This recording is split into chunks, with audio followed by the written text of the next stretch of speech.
Dieu se rend visible de multiples manières. Dans l'histoire d'amour que la Bible nous raconte, il vient à notre rencontre. Il cherche à nous conquérir, jusqu'à la dernière scène, jusqu'au cœur transpercé sur la croix, jusqu'aux apparitions du ressuscité et aux grandes œuvres par lesquelles, à travers l'action des apôtres, il a guidé le chemin de l'Église naissante. Et de même, par la suite, dans l'histoire de l'Église, le Seigneur n'a jamais été absent. Il vient toujours de nouveau à notre rencontre, par des hommes à travers lesquels il transparaît, ainsi que par sa parole. Dans les sacrements, spécialement dans l'Eucharistie, dans la liturgie de l'Église, dans sa prière, dans la communauté vivante des croyants, nous faisons l'expérience de l'amour de Dieu. Nous percevons sa présence et nous apprenons aussi de cette façon à la reconnaître dans notre vie quotidienne.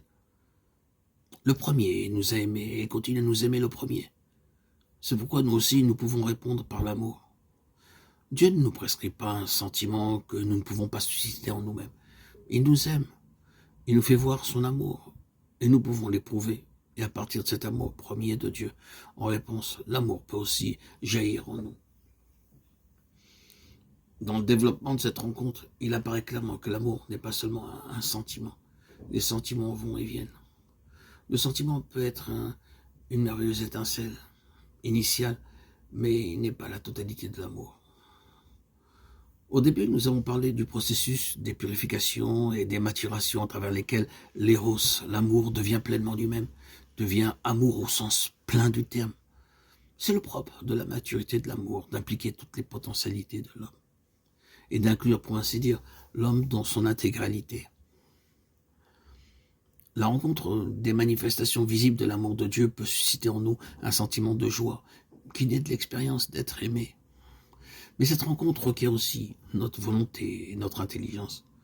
La reconnaissance de Dieu vivant est une route vers l'amour, et le oui de notre volonté à la sienne unit intelligence, volonté et sentiment dans l'acte totalisant de l'amour.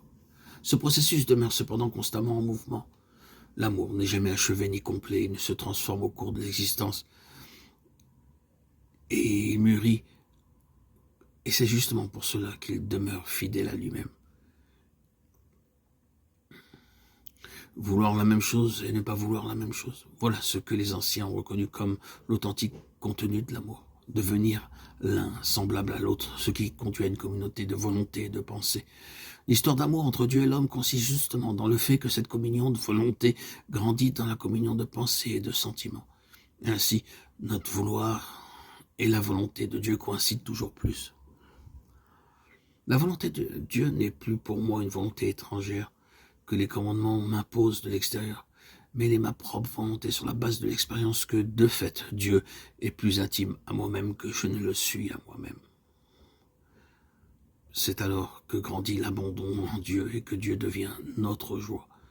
Psaume 72, 23, 28.